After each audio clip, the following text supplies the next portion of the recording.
연인 사이의 남녀가 어떤 이유 때문인지는 알 수 없는 그 말다툼을 하기 시작했습니다. 남성은 언성을 높이면서 나의 잘못은 없고 당신이 잘못했다라고 이야기합니다.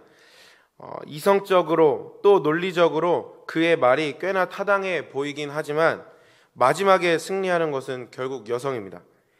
그의 말을 듣는 그녀의 눈에서 눈물 한 방울이 떨어졌기 때문입니다. 그녀의 눈물을 본 남성은 자신이 주장하던 논리를 다 던져버립니다.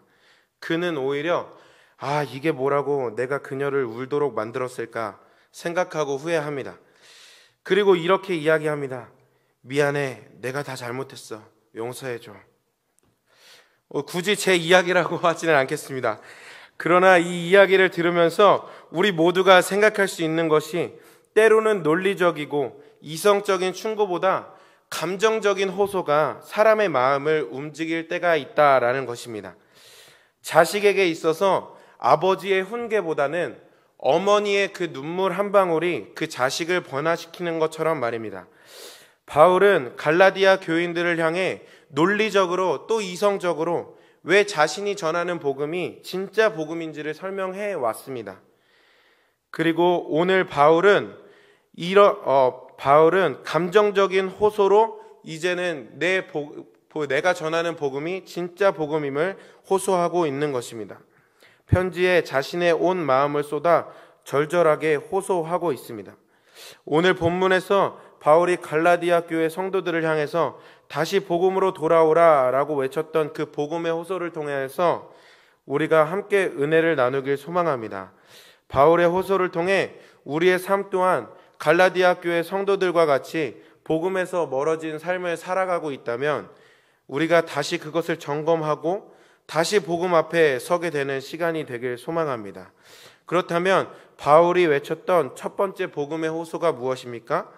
복음 안에서 진짜 기쁨을 누리라 라는 것입니다. 12절 말씀을 함께 보면 형제들아 내가 너희와 같이 되었은즉 너희도 나와 같이 되기를 구하노라 라고 기록되어 있습니다. 먼저 바울은 갈라디아 교회 성도들에게 내가 너희와 같이 되었다라고 이야기합니다.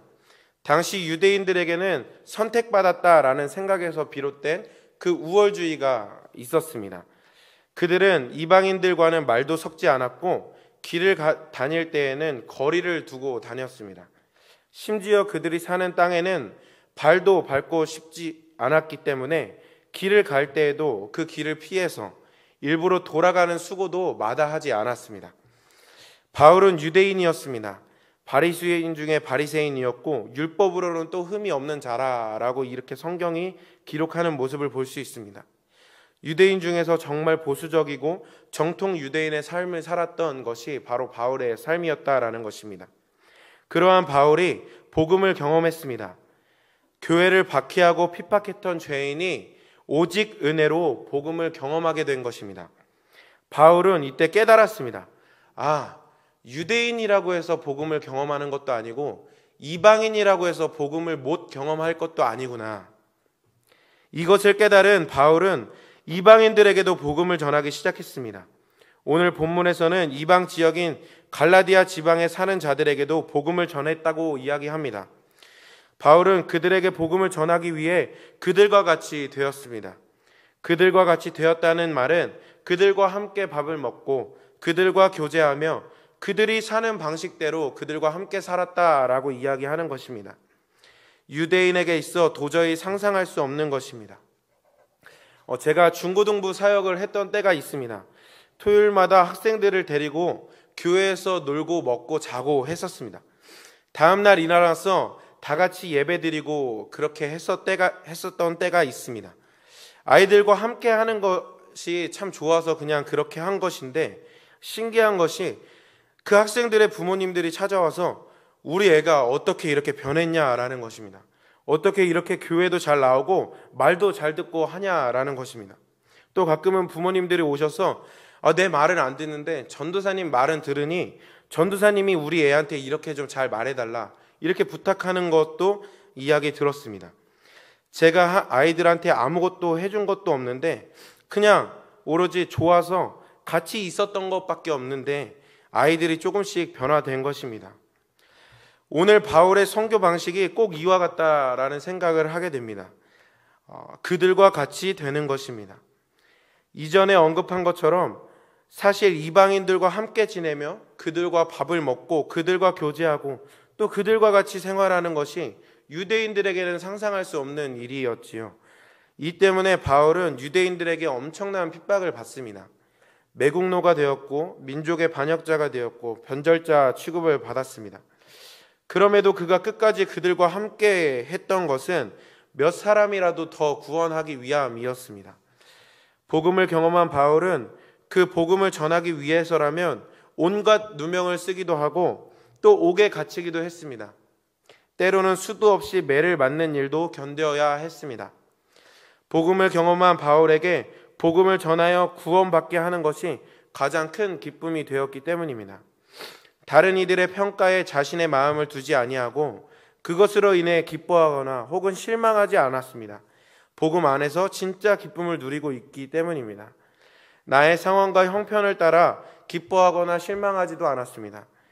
복음이 주는 진짜 기쁨을 누리고 있었기 때문입니다. 이방인과는 상종하지 않는 그 유대인 중에 유대인이었던 이 바울이 복음을 경험하게 되자 그들과 같이 되기를 망설이지 않게 되었습니다. 그리고 그들에게 이렇게 호소합니다. 너희도 나와 같이 되기를 구하노라. 자녀를 둔 부모도 그 자녀를 향하여서 너희가 나와 같이 되기를 원한다라고 이야기는 하지 않습니다. 부모는 늘 나보다 너희가 더 나은 사람이 됐으면 좋겠다라고 이야기를 하죠. 이러한 점에서 바울이 갈라디아 교회 성도들을 향해서 너희가 나와 같이 되기를 원한다라고 이야기하는 이 충고가 어쩌면 교만한 말처럼 들릴 수도 있겠습니다. 그러나 바울이 너희가 나와 같이 되기를 구한다라고 했던 이 말이 나의 열심을 봐라, 그것을 본받아라, 나처럼 훌륭한 사람이 되어라 라고 하는 것이 아닙니다. 그의 말은 너희도 내가 경험한 그 복음을 경험하게 되길 원한다. 그 복음 안에서 내가 참 자유와 기쁨을 누리며 사는 것처럼 너희도 그 복음을 통하여서 진짜 기쁨, 진짜 자유를 누리게 되길 원한다 라고 이야기하고 있는 것입니다. 율법 안에 갇혀 그것을 지켜야만 구원받을 수 있고 그것을 지키지 못하면 구원받을 수 없다는 그 거짓된 복음으로 인하여서 무거운 짐 진 것 같이 살아가는 그 갈라디아 교회 성도들을 향해서 너희도 오직 은혜로 주어지는 이 복음을 경험하여서 그 모든 무거운 짐에서 자유를 얻고 진짜 기쁨을 누리며 살아가게 되길 소망한다 라고 이야기하는 것입니다. 율법이 주는 좌절이 아니라 복음 안에서 진짜 기쁨을 누리라는 복음으로의 초대 그리고 복음으로의 호소인 것입니다. 오늘 바울이 복음 안에 기쁨으로 초대하는 이 호소가 갈라디아 교회 성도들에게만 향하는 것이 아니라 오늘 우리에게도 향하는 줄 믿습니다. 우리가 복음 안에서 진짜 기쁨을 누리고 있지 못하다면 혹시 오늘 하루 영원하지 못하고 곧 사라질 것으로 인하여서 근심하거나 낙심하고 있다면 우리가 전혀 그럴 필요가 없다라는 것입니다. 우리의 소망이 그곳에 있지 아니하고 예수님께서 우리에게 전해주신 그 복음에 있기 때문입니다. 복음으로 인하여 참 기쁨과 평안을 누리며 살아갈 수 있게 되는 것입니다. 오늘 우리가 찬양으로 고백한 것처럼 슬픈 마음 있는 사람, 예수 이름 믿으면 영원토록 변함없는 기쁜 마음 얻으리. 문제가 해결되면 기쁜 마음 얻으리. 물질이 더하여지면 기쁜 마음 얻으리가 아니라 예수 이름 믿으면 기쁜 마음 얻으리. 이렇게 고백하게 되는 우리 모두가 되길 소망합니다. 예수님께서 주시는 기쁨, 그 복음으로부터 오는 평안을 누리며 살아가는 오늘 하루가 되기를 간절히 소망합니다. 바울이 외쳤던 두 번째 호소는 그리스도의 형상을 회복하라 라는 것입니다. 19절의 말씀, 나의 자녀들아 너희 속에 그리스도의 형상을 이루기까지 다시 너희를 위하여 해산하는 수고를 하노니 라고 기록되는 것을 볼 수 있습니다. 바울은 갈라디아 교회 성도들을 향해 나의 자녀들아 라고 먼저 이야기합니다. 복음으로 그 낳은 자녀들이라 라고 이야기하는 것이죠. 부모가 자녀를 낳기까지 해산의 고통을 겪어야만 하는 것을 우리는 압니다. 저는 해산의 고통을 느껴보지 못해서 그것을 잘 알지 못하지만 그 전에 듣는 이야기만으로도 그 고통이 얼마나 클까 하는 것을 짐작할 수 있습니다. 해산의 고통에 대해서라면 저보다 여기 계시는 성도님들께서 더 잘 알고 계실 거라고 생각합니다. 바울은 이 해산의 고통을 감내하면서도 그들을 복음으로 낳은 일을 경험했습니다. 내가 너희와 같이 되었다라는 그 12절 말씀에서 보았듯이 바울은 정말 그들에게 복음을 전하기 위해서 그에 따르는 수고를 마다하지 않은 모습을 볼 수 있습니다. 바울은 그렇게 복음을 전했고 그것을 통해 갈라디아 교회 성도들을 복음으로 낳게 된 것입니다. 그런데 이 갈라디아 교회 안에 율법 교사들이 들어와 다른 복음을 이야기하기 시작했습니다. 거짓 교사들은 갈라디아 교회 성도들로 하여금 바울이 전하는 그 복음을 의심하게 만들었고 바울과 성도들 사이를 이간하여서 바울을 떠나게 만들었습니다. 17절 말씀을 보면 거짓 교사들이 그렇게 한 이유가 나타나고 있는데 그들이 너희에게 대하여 열심을 내는 것은 좋은 뜻이 아니요 오직 너희를 이간시켜 너희로 그들에게 대하여 열심을 내게 하려 함이라. 우리는 이 말씀을 통해 진짜 목자와 가짜 목자의 차이가 무엇인지를 알 수 있습니다. 진짜 목자는 그리스도의 제자를 만들어내는 사람들이고 가짜 목자는 자신의 제자를 만들어내는 사람들입니다. 거짓 교사들이 갈라디아 교회 성도들을 향하여 열심을 내었던 것은 자신의 제자들, 즉 자신을 열심으로 섬길 수 있는 사람들을 세우기 위함이었다라고 이야기하는 것입니다. 이것은 바울이 말하는 대로 결코 좋은 뜻이 아닙니다.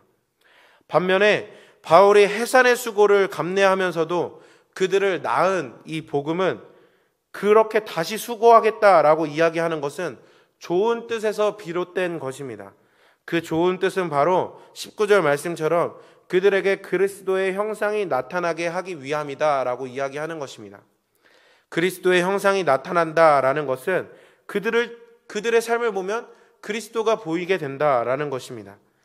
하나님께서 우리 교회를 축복하여 주셔서 많은 새가족들을 보내주고 계십니다. 특별히 우리 교회에 등록하기 위해서는 10주 양육을 거쳐야 하지요. 양적 성장을 위해 힘을 쏟는 현대 교회들과 달리 우리 교회가 이렇게 10주 양육을 거쳐야만 등록을 하게 할 수 있는 이유가 무엇입니까? 무엇 때문에 그렇게 하는 것입니까? 새로 오시는 새 가족분들이 정말 제대로 예수님을 믿었으면 좋겠다라는 것 때문에 그렇게 하는 것입니다. 그것을 위하여 많은 성도님들께서 시간을 들이고 물질을 들이고 또 수고를 들이는 일을 해나가고 있습니다. 이것이 하나님 보시기에 정말 좋은 뜻임을 우리는 알 수 있다라는 것입니다. 바울이 그들에게 하나님의 형상, 그 그리스도의 형상이 나타나게 하기 위하여서 해산의 수고를 하는 것을 마다하지 않는 것처럼 우리도 그렇게 해야 하는 것이죠. 이것을 보면 모든 성도는 그 삶에서 그리스도가 나타나야 함을 우리는 알 수가 있습니다. 우리를 보면 예수님이 보여야 한다라는 것입니다. 오늘 바울이 뭇 영혼을 구원하기 위하여서 해산의 고통도 감내하는 것도 그러한 바울의 모습에서 예수님의 모습이 나타나고 있는 것입니다.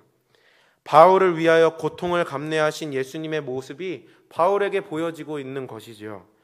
이사야서 53장 7절 말씀, 그가 곤욕을 당하여 괴로울 때에도 그의 입을 열지 아니하였으며 마치 도수장으로 끌려가는 어린 양과 같이 털 깎는 자 앞에서 잠잠한 양같이 그의 입을 열지 아니하였도다. 예수님께서 바울 자신을 구원하시기 위해 그 모든 고통 묵묵히 감내하셨던 것을 바울이 경험한 것입니다. 이제는 바울이 그리스도께서 보여주셨던 그 모습대로 그리스도의 그 형상대로 살아가는 것입니다. 갈라디아 교회 성도들이 그리스도의 형상을 얻기까지 해산의 고통을 감내하는 수고를 해 나가는 것입니다. 사랑하는 성도 여러분, 우리의 삶에 그리스도의 형상이 정말 나타나고 있습니까? 다른 사람들이 우리를 볼 때 정말 그리스도가 보이는 삶을 살아가고 계십니까? 나도 당신처럼 그리스도의 형상을 담고 싶습니다 하며 그리스도를 따르게 되는 일이 정말 일어나고 있습니까? 정말 우리를 통해 예수님이 드러나는 삶을 살아가게 되길 간절히 소망합니다. 우리 삶에 예수님께서 보여주셨던 그 사랑이 드러나고, 예수님께서 보여주셨던 그 용서가 드러나고, 예수님께서 보여주셨던 그 희생과 섬김이 드러나는 삶을 살아갈 수 있었으면 좋겠습니다. 오늘 하루 예수님께서 전해주신 그 복음으로 인하여서 소망을 얻고, 그 복음 안에서만 기쁨을 찾고, 그 복음 안에서만 은혜를 누리며, 또 그 복음으로 살아내어 우리가 오늘 하루 그리스도의 형상을 나타내는 삶을 살아가게 되길 간절히 소망합니다. 오늘 주 은혜임을 함께 찬양해야 했는데, 그 후렴의 찬양의 가사를 보면 세상 소망 다 사라져가도 주의 사랑은 끝이 없으니 살아가는 이 모든 순간이 주의 은혜임을 나는 믿네. 바울이 전하였던 그 오직 은혜의 복음이 우리에게도 임하여져서 세상 사람들은 다 염려하는 일이 우리에게 주어졌을 때에도 우리는 그것에 염려하지 않으며, 오히려 그 세상의 소망이 다 사라져갈 때에도 예수님으로 인하여서 나는 소망이 있습니다. 의연해하는 그 모습을 통하여서 그리스도의 형상을 드러내고, 그것을 통하여서 많은 사람들이 그리스도를 볼 수 있는 일이 우리 삶 속에 일어나게 되었으면 참 좋겠습니다.